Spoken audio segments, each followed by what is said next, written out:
Friends, welcome to Yaas recipes. இன்றைக்கி நம்ம சேனலில் ரொம்பவே சூப்பரான ஆலு பராத்தா தான் எப்படி செய்யறதுன்னு பார்க்க போகிறோம்.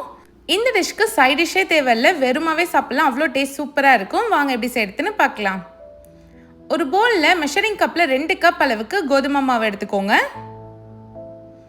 இது கூடவே அரை ஸ்பூன் உப்பு சேர்த்துக்கலாம். உப்பு நீங்கள் பார்த்துட்டு சேர்த்துக்கோங்க. 1 ஸ்பூன் எண்ணெய் சேர்த்துக்கோங்க. இப்போ ஒரு ஸ்பூன் வச்சு இதை லைட்டாக மிக்ஸ் பண்ணி விடுங்க. அந்த உப்பு எண்ணெய் எல்லாமே ஒன்று சேர மிக்ஸ் ஆகி வரட்டும். மாவுக்கு தேவையான அளவுக்கு தண்ணி சேர்த்துக்கோங்க. நான் ஒரு அரை கப் அளவுக்கு தண்ணி சேர்த்துருக்கேன். நீங்கள் பார்த்துட்டு சேர்த்துக்கோங்க. சப்பாத்தி மாவை நல்லா சாஃப்டாக பிசைஞ்சு எடுத்துக்கலாம். நான் உங்களுக்கு பிசைஞ்சிட்டு காமிக்கிறேன் பாருங்கள். நல்லா சாஃப்டாக பிசைஞ்சாச்சு. மேலே ஒரு ஸ்பூன் எண்ணெய் தடவிக்கோங்க, மாவு காயாமல் இருக்கிறதுக்காக. இதை மூடி போட்டு ஒரு அரை மணி நேரம் ஊற வச்சு எடுத்துக்கலாம். அதுக்குள்ளே நம்ம சப்பாத்திக்கு ஸ்டஃபிங் ரெடி பண்ணிக்கலாம். அதுக்கு நான் 6 உருளைக்கிழங்க நல்லா வேக வச்சுட்டு தோல் எல்லாமே எடுத்து வச்சுருக்கேன். ஒரு மேஷர் வச்சு இதை நல்லா மசிச்சு விடுங்க. நல்லா ஃபைனாக மசிச்சு விடுங்க. இந்த மாதிரி இருக்கணும். இது கூடவே ஒரு வெங்காயத்தை நல்லா பொடியாக கட் பண்ணிவிட்டு சேர்த்துக்கோங்க.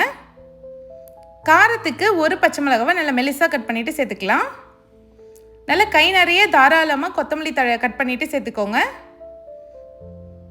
இது கூடவே 1 இன்ச் இஞ்சை நல்லா பொடியாக கட் பண்ணிவிட்டு சேர்த்துக்கலாம். எல்லாமே நல்லா மெலிசாக கட் பண்ணணும், அப்போ தான் உருட்டுறதுக்கு நமக்கு நல்லா வரும். அரை ஸ்பூன் ஓமமை நல்லா கையால் கசக்கிட்டு சேர்த்துக்கோங்க. அரை ஸ்பூன் உப்பு சேர்த்துக்கலாம். காரத்துக்கு 1 ஸ்பூன் தனி மிளகாத்தூள் சேர்த்துக்கோங்க. அரை ஸ்பூன் மல்லித்தூள் சேர்த்துக்கலாம். அரை ஸ்பூன் சீரகத்தூள். அரை ஸ்பூன் கரம் மசாலா. இப்போ லாஸ்ட்டாக அரை ஸ்பூன் சாட் மசாலா சேர்த்துக்கோங்க. உங்கள்கிட்ட சாட் மசாலா இல்லைன்னா 1 ஸ்பூன் அளவுக்கு லெமன் ஜூஸை பிழிஞ்சிட்டு சேர்த்துக்கோங்க. இப்போ இதை நல்லா கையாலே மிக்ஸ் பண்ணி விட்டுருங்க. பாருங்கள், நல்லா மிக்ஸ் பண்ணியாச்சு. இப்போ கையில் கொஞ்சமாக எண்ணெய் தடவிக்கோங்க. இந்த உருளைக்கிழங்க லைட்டாக உருண்டை பிடிச்சி வச்சுக்கோங்க. இதே மாதிரி மீதி இருக்க உருளைக்கிழங்கு ரெடி பண்ணி வச்சுக்கலாம். நம்ம சப்பாத்தியை தேய்ச்சி எடுத்துக்கலாம். ஃபஸ்ட்டு ஒரு சின்னதாக ஒரு ரவுண்ட் மாதிரி உருட்டிக்கோங்க. ஆல்ரெடி உருளைக்கிழங்கு ஸ்டஃபிங் ரெடி பண்ணி வச்சுருந்தோம் இல்லையா, அதை இதுக்குள்ளே வச்சுட்டு நான் வீடியோவில் காமிக்கிற மாதிரி ஒன்றுக்கு மேலே ஒன்று வச்சு ஃபோல்ட் பண்ணி எடுத்துக்கோங்க. நல்லா இந்த மாதிரி ஈவனாக ஃபோல்ட் பண்ணி எடுத்துக்கலாம். நான் உங்களுக்கு ஃபோல்ட் பண்ணிவிட்டு காமிக்கிறேன் பாருங்கள். ஃபோல்ட் பண்ணியாச்சு. இதை ரோல் பண்ணி எடுத்துக்கலாம். உங்களால் எந்த அளவுக்கு மெலிசாக தேய்க்க முடியுமோ அந்த அளவுக்கு மெலிசாக தேய்ச்சிக்கோங்க. ரொம்ப மெலிசாக தேய்ச்சிங்கன்னா உள்ளே இருக்க ஸ்டஃபிங் எல்லாமே வெளியே வந்துடும். தோசைக்கல்லில் கொஞ்சமாக எண்ணெயை ஸ்ப்ரே பண்ணி விட்டுக்கோங்க. இப்போ நம்ம ரெடி பண்ணி வச்ச சப்பாத்தியை இதோடு சேர்த்துக்கலாம்.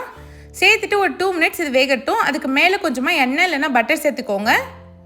இப்போ திருப்பி போட்டு திரும்ப ஒரு 2 மினிட்ஸ்க்கு வேக வைங்க. நல்ல கலர் சேஞ்ச் ஆகி வரணும் இந்த மாதிரி. இப்போ சப்பாத்தியை ஒரு பிளேட்டில் மாற்றிக்கலாம். மீதி இருக்க சப்பாத்தியை இந்த மாதிரி ரெடி பண்ணி வச்சுருங்க. அவ்வளோதான், ரொம்பவே சூப்பரான ஆலு பரோட்டா ரெடி ஆகிடுச்சு.